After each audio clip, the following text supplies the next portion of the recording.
Atas kesempatan yang sangat luar biasa ini, saya bisa duduk bersama wong-wong hebat dinamika di Laut Cina Selatan. Masalah Laut Cina Selatan ini adalah masalah yang sangat kompleks karena Cina hancur oleh kolonialisme. Mereka terjebak dalam kolonialisme mungkin sekitar 500 tahun. Nah sekarang mereka bangkit. Kenapa Inggris datang lagi ke sana dengan 2 kapal induknya?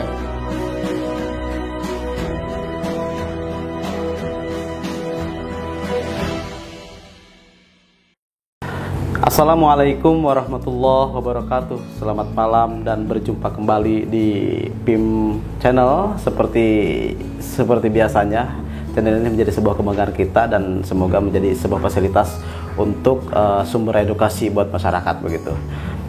Oke, pada malam hari ini kita akan buka kembali diskusi yang sangat mencerahkan. Alhamdulillah pada hari ini saya akan menceritakan sedikit bagaimana profil-profil para pakar ini, khususnya ada kedatangan narasumber yang sangat keren begitu kira-kira. Ini namanya Muhammad Sutisna. Beliau kuliah lulusan S2 dan insya Allah melanjutkan S3 di Universitas Indonesia begitu. Beliau jurusannya intelijen. Dan seperti biasa kita sapa Bang Surya Permana sebagai ikon utama di channel kita ini. Pada malam hari ini kita akan mendiskusikan bagaimana dinamika konflik Laut Cina Selatan begitu kira-kira seperti itu, dan siapa aja yang terlibat di situ, blok-blok mana yang diuntungkan dan dirugikan seperti itu kira-kira ya. Oke, untuk dibahas secara mendetail dan teoritis kira-kira seperti itu, saya akan kembalikan langsung ke Bapak Antis. Silahkan Pak Antis untuk ditanggapi mengenai ini. Kasih prolog sedikit gitu. Oke. Assalamualaikum warahmatullahi wabarakatuh. Mohon izin abang-abang yang atas kesempatan yang sangat luar biasa ini, saya bisa duduk bersama wong-wong hebat lah kira-kira.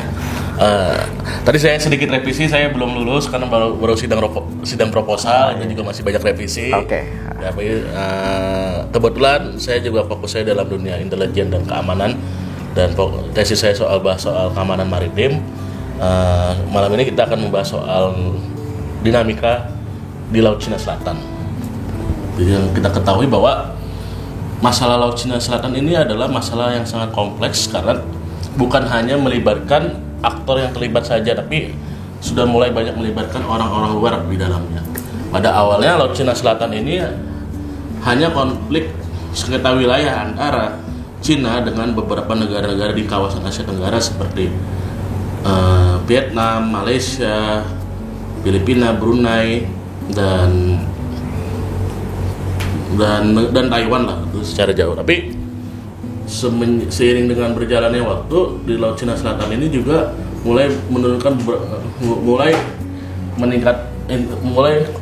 suhunya mulai meninggi ketika statementnya Presiden Barack Obama di tahun 2012 yang menyatakan yang menginginkan adanya penarikan pasukan di wilayah konflik seperti di kawasan Afghanistan, di beberapa wilayah Eropa, dan pasukan-pasukan Amerika yang ditempatkan di beberapa wilayah konflik untuk diterjunkan di kawasan Asia Pasifik yang notabene adalah Laut Cina Selatan.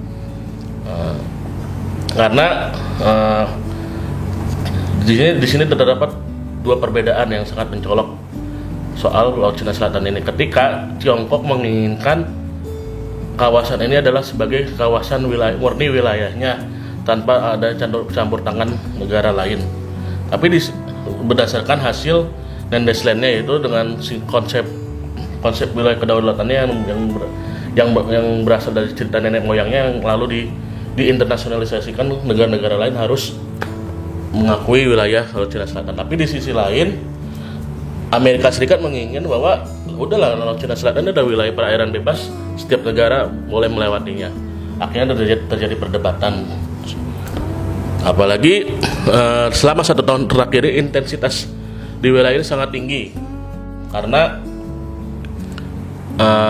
Amerika Serikat baru di awal tahun 2020 kerap melakukan patroli keamanan dan melakukan melakukan istilahnya latihan bersama dengan Angkatan Laut Jepang, dan bahkan sebagian besar armada yang dimiliki Amerika Serikat yang saya baca dalam short morning China Post menyatakan bahwa sebagian besar seperti kapal Theodore Roosevelt dan kapal-kapal induk lainnya sudah mulai diterjunkan di wilayah kawasan Asia Pasifik, khususnya di wilayah Laut Cina Selatan. Apalagi yang terbaru yang saya lihat dalam seminggu terakhir ini, Inggris juga menerjunkan armadanya dan bersikeras untuk kapal induknya untuk terjun untuk menetap di kawasan Asia Selatan. Dengan kondisi ini sangat membuat semakin runyam kondisi di kawasan Asia Selatan, di kawasan Laut Cina Selatan. Apalagi melihat posisi Indonesia yang sebenarnya tidak terlibat dalam konflik ini, namun ketika Cina mengklaim wilayah Natuna Utara sebagai wilayah, secara tidak langsung Indonesia terlibat dalam konflik ini ya. Dan kita akan membahas soal ini dengan Bang Surya, bagaimana kondisi sebenarnya harus terjadi.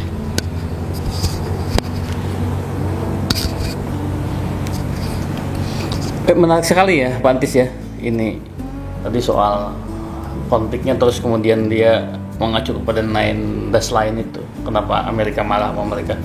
Sebenarnya begini, Cina ini, Tiongkok ini pengen melihat sejarah itu pada perspektif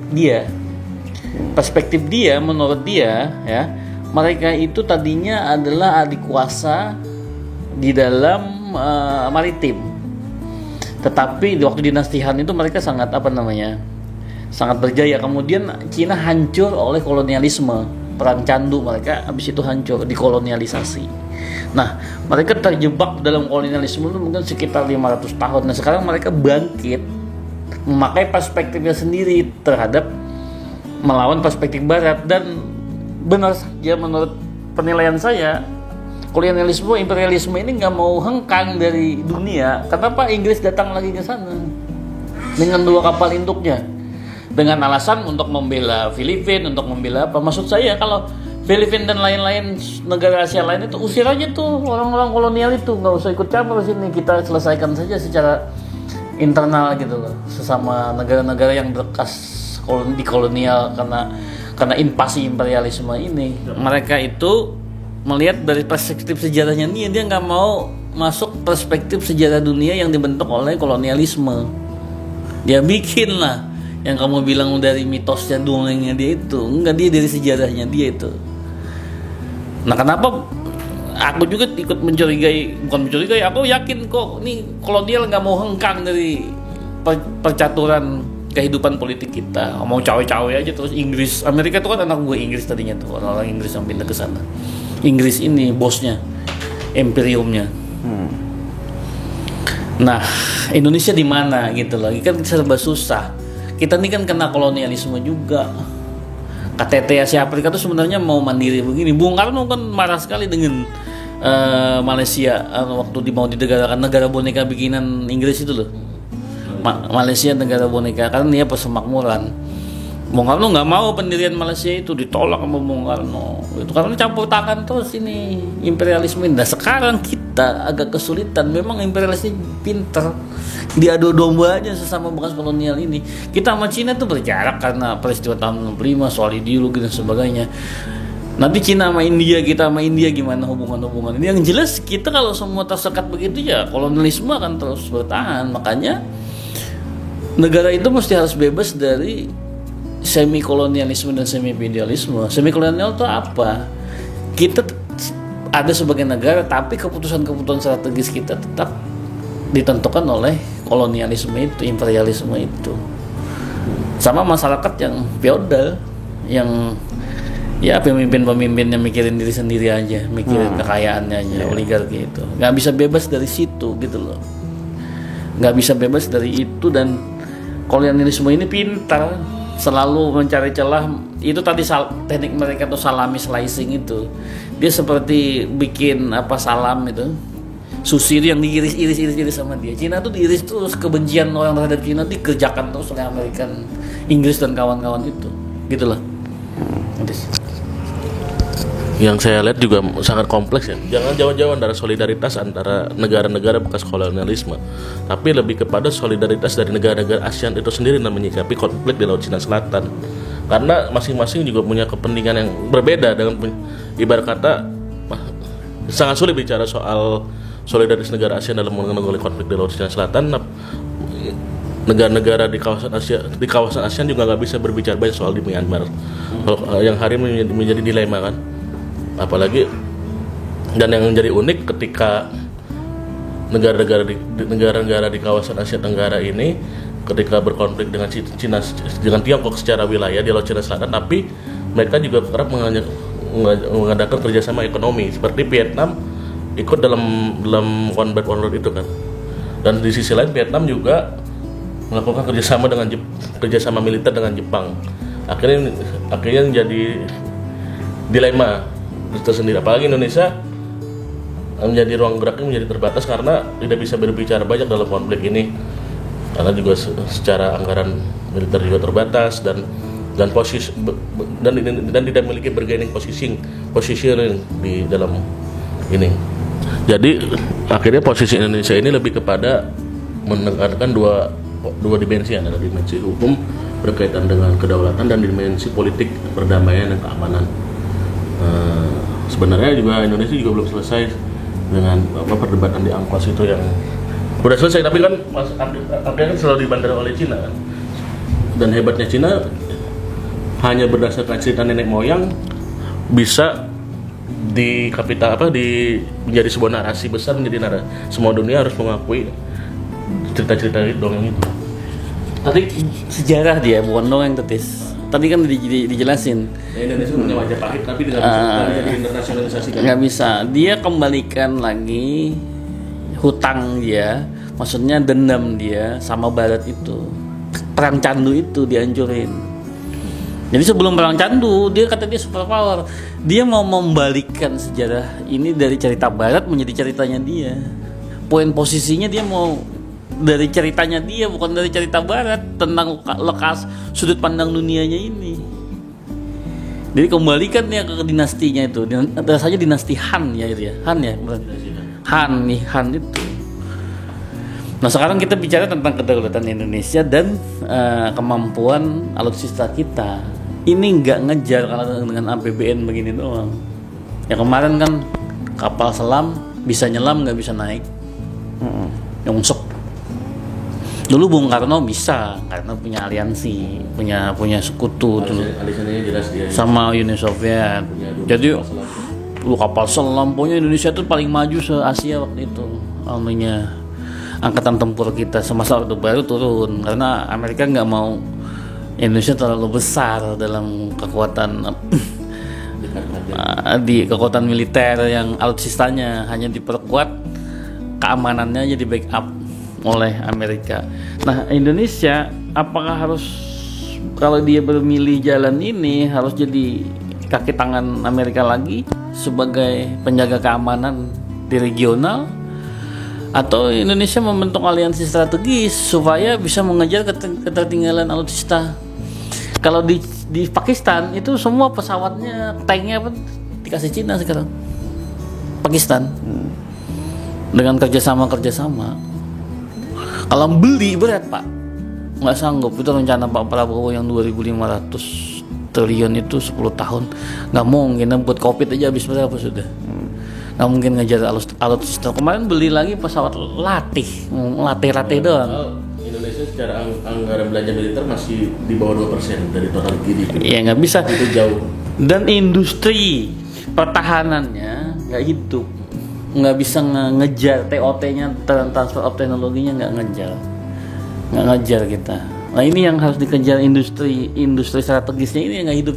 Padahal tuh dirancang sama Jack SBY. BUMN strategis ini gitu. Industri strategis saja, nah, mau BUMN apa, gitu loh. Ada ininya ketuanya itu bekas tim sukses Prabowo tuh, Suryo Prabowo, lebih banyak bicara di Twitter tentang kebijakan pemerintah daripada dia memaparkan bagaimana industri strategis Indonesia yang bagus. Kalau dia sudah di dalam. Udah di dalam. Masih aja. Itu loh, industri strategis nasional tentang alutsista ini. Ya, kan harus satu teknologi, kita kerjasama dulu.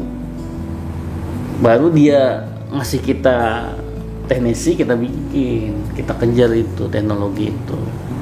Nah sekarang nggak kelihatan, nggak tahu saya ke depannya gimana Indonesia ini. Dalam konflik Laut Cina Selatan kita nggak jelas milih kemana aliansinya. Ancaman semakin nyata. Ancaman semakin nyata. Yang pintar Australia kan nggak terlibat nih Laut Cina Selatan. Dia tuh dua juga tuh, dia menentukan darah apa tetangga. Kalau darah dia ikut Inggris sama Amerika. Tapi kalau dia memilih aliansinya tetangga, dia memilih aliansi dengan Cina. Sekarang Australia ada nggak terlibat? Kan nggak ada dia. Pintar dia tuh. Ya boleh bisa menentukan. Iya sih bang. Jadi akhirnya menjadi posisi yang tidak dilematis antara Indonesia dalam sementara Tiongkok itu semakin hari semakin intens di kawasan Laut Utara kan, dengan menempatkan Coast Guard-nya, mengawal nelayan-nelayannya. Sementara di kawasan Laut Utara kan juga masih banyak tidak kekurangan armada kan, akhirnya Indonesia harus menurunkan Bakamla RI sebagai penjaga keamanan maritim. Tapi di sisi lain juga ketika berhadapan dengan Coast Guard Cina juga kita masih kalah jauh kan. Itu Bakamla kan jaga. Tapi kalau sudah orang tembak-tembakan gimana? Sekarang Bakamla kan senjatanya kan apa kayak pemadam kebakaran, disiram, didorong-dorong, itu kan bakalan mendorong. Coast Guard kan begitu. Kalau sudah rudal-rudalan gimana itu kan tetap kedaulatan angkatan laut itu. Dan 2024 ya, 2024 itu rencananya Cina tuh punya 4 kapal induk, 2 di Laut Cina Selatan, 2 di Laut India. Dia kan mau mengamankan jalur maritimnya itu. Sekarang masih 2 dia. 2 lagi, tapi cuma lihat dia lagi docking, dia lagi dibangun lagi. Kalau sudah dapat 4 begini susah. Dia taruh 2 di Pakistan, di Iran, sama Laut India ini. Dia taruh 2 di Laut Cina Selatan. Dia punya kapal induk belum? Mungkin India punya, tapi kan itu kan dia kerjasamanya sama Amerika, latihan bersamanya. Dah gitu ya Pak ya. Ya. Nanti gini aja nih, kita aja. Ya Indonesia harus memiliki aliansi strategis, jangan sok-sokan nggak mau beraliansi daripada ketinggalan. Karena sudah mendesak waktu Bukan mendesak lagi, mendesak apa? Ancaman udah depan nyata. Iya, ancaman gitu loh. Oke, diskusi pada malam hari ini cukup bagus dan bisa mencerahkan buat kita semua. Saya kira ini akan jadi diskusi berkelanjutan. Untuk diskusi pada malam hari ini saya tutup. Assalamualaikum warahmatullahi wabarakatuh.